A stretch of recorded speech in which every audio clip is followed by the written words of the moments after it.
Millionaire catches homeless boy dancing with his paralyzed daughter. What he did next shocked everyone. The sprawling beige mansion loomed like a silent testament to wealth. Yet inside, it was devoid of joy, a quiet echo of something lost. For over a year, the life of the millionaire's only daughter had been dominated by one piece of cold metal, her black wheelchair. 5-year-old Emily, a white girl with wild blonde curls and bright hazel eyes, had been paralyzed from the waist down after a tragic car accident. Once full of energy and curiosity, she now spent most of her days gazing out of the tall windows, watching life go on without her. Her father, Richard Hale, a tall man in his early 40s with sharp features and always immaculate in his white suit, had spared no expense in his search for a cure. The finest doctors, cutting-edge therapies, even experimental treatments overseas. Nothing had worked. Each failed attempt wore away at him, not only as a father, but as a man who believed there was no problem too great to solve. One warm afternoon, Richard stepped out into the mansion's front garden, expecting to find the usual scene. Emily quietly sitting, perhaps with a book, her expression distant. But what he saw stopped him dead in his tracks. Emily was laughing. Not the polite smile, not the forced chuckle for someone else's benefit, but a genuine carefree laugh that seemed to fill the air. Her little hands clapped together with delight, her face glowing with happiness. And in front of her was a boy. He couldn't have been older than 9, barefoot, with skin a deep bronze and a mess of unruly black curls. His clothes, an oversized olive t-shirt and matching shorts, hung loosely on his small frame. His knees were scraped, his ankles dusty, but his eyes sparkled with mischief, matching his wide grin. The boy was dancing, but not in any graceful way. He exaggerated each step, hopping from side to side, twisting his arms into odd shapes.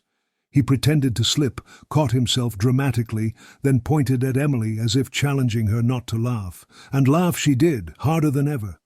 Richard's first instinct was anger. This was his private property. How had this child gotten past the gates? Where was the security? He took a step forward, his polished shoes sinking slightly into the soft grass. But then he stopped. Emily wasn't just watching, she was leaning forward in her wheelchair, her back straight, her eyes wide with life. Her arms moved as if trying to mirror his dance, and her toes wiggled in the open air. It had been months since he'd seen her this engaged in anything. The boy noticed him then. Their eyes locked for just a split second. Richard expected the child to freeze or run, but instead the boy's grin only grew wider. He spun in a wide circle before bowing dramatically, like a performer on stage. Emily clapped with delight, beaming. Richard stepped back behind one of the garden's marble columns, his chest tightening. He didn't want to interrupt, not yet. Something was unfolding here, something he didn't fully understand, but he couldn't risk ending it. The boy continued his dance, dropping to the grass, rolling over, springing back up, never breaking eye contact with Emily. She laughed so hard that tears began to roll down her cheeks. It was the first time Richard had seen her cry from joy since the accident. Minutes passed. The world outside the mansion's gates seemed to disappear, leaving only the boy's rhythmic movements and Emily's delighted claps. Richard found himself gripping the column, his knuckles pale, torn between the urge to step in and the fear of shattering whatever fragile magic was taking place. Finally, the boy stopped, pretending to pant as though he had just finished an epic performance. Emily squealed with excitement. The boy gave another exaggerated bow and, without missing a beat, started another routine. Richard's mind raced. Who was this boy? Where had he come from? And why did it feel like he was witnessing the first sign of life returning to his daughter? He stayed hidden, watching as Emily's face remained radiant with joy. Every movement of the boy seemed designed to make her feel part of something, even from her wheelchair. Richard could see her muscles tensing in ways they hadn't in months, her body shifting ever so slightly in rhythm with him. The millionaire's heart raced, and for the first time in a long while, it wasn't from frustration. It was from hope. Fragile, terrifying hope. But hope wasn't something Richard Hale allowed himself easily anymore. He needed answers, and tomorrow he would get them. Tomorrow he would step out from behind the column and find out exactly who this boy was. The next afternoon, Richard didn't hide. Emily was already in the garden, the late sunlight casting a golden glow around her. She seemed expectant, glancing toward the front gates every few seconds. Then, as if summoned by her anticipation, the boy appeared. He slipped through the hedge near the sidewall, his bare feet soundless on the grass. His clothes were the same as yesterday, only dustier. He didn't notice Richard at first. He went straight to Emily, arms raised in an exaggerated greeting. "Ready for the show?" he grinned. "Yes," Emily squealed, clapping her hands. But before he could start, Richard stepped forward.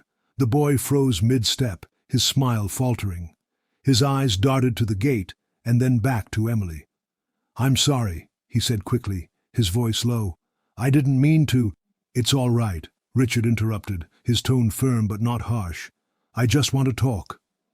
Emily's head whipped toward her father.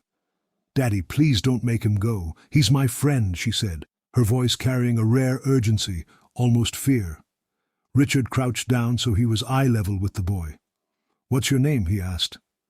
"Jay," the boy answered after a pause. "How old are you, Jay?" 9, I think." "You think?" Richard raised an eyebrow. Jay's eyes flickered to Emily, then down to the grass. "I don't really know. I never had a birthday cake or anything. Nobody ever told me." Richard's chest tightened. "Where do you live?" Jay hesitated. "Around. Sometimes at the old bus station. Sometimes in the laundry room at the apartments, if no one's there. I just find places." Emily's eyes were wide, her hands gripping the arms of her wheelchair. "He's not bad, Daddy. He makes me happy." Richard looked at her, at the way her cheeks were flushed with excitement, her posture straighter than he'd seen in months, and realized she was right. "What were you doing yesterday, Jay?" Richard asked, his voice softer now. "I was walking by," Jay said quietly. "And I heard music from your garden. I saw her watching from over here, but she looked sad.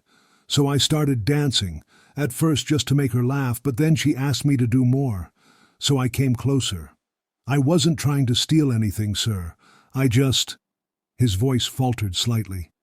She looked like she needed it. Richard stayed silent for a long moment. Then he turned to Emily. "Sweetheart, how do you feel right now?" "Happy," she said without hesitation. "Like I can move again, even if I can't." Richard's eyes dropped to her bare feet, and his breath caught. Her toes twitched. Not much, just the slightest movement, but real. Over the next week, Richard didn't send Jay away. Instead, he told the guards to let him in every afternoon. Jay came, sometimes with small scraps of food he'd found, sometimes just with his boundless energy. He danced, told stories, made silly faces. Emily joined in however she could, lifting her arms, leaning forward, even pushing against the wheels to spin her chair in small circles. The change was undeniable. After a checkup, Emily's doctor was stunned. "I don't know what you've been doing," he told Richard. "But whatever it is, keep it up. This kind of emotional engagement, it's rare and it's working." One late afternoon, as Jay danced to an old jazz tune playing from the speakers, Emily suddenly placed her hands on the armrests, pushed hard, and lifted herself halfway out of the chair. Richard, standing nearby, froze. She held herself there for 3 full seconds before collapsing back, panting but grinning. "I did it," she gasped. Jay whooped, spinning in a wild circle, then dropped to his knees beside her. "You're amazing." Richard knelt too, his throat tight. "You are," he said, brushing a curl from her forehead. Then he looked at Jay. "And so are you." That night, after Emily was asleep, Richard found Jay sitting quietly on the back steps. The boy looked small against the vastness of the mansion. "You can't keep living like this," Richard said. Jay shrugged. "Been doing it my whole life." "Not anymore." Richard's voice was steady. "From today, you live here. You'll have a room, meals, clothes. You'll go to school. You'll be part of this family." Jay stared at him, eyes wide. Why? You don't even know me. Richard's gaze softened.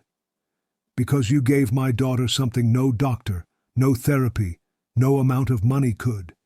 You gave her hope, and I won't let the person who did that sleep on a cold floor again. Jay swallowed hard, looking away, but not before Richard saw the tears forming. The next day, the garden was livelier than ever.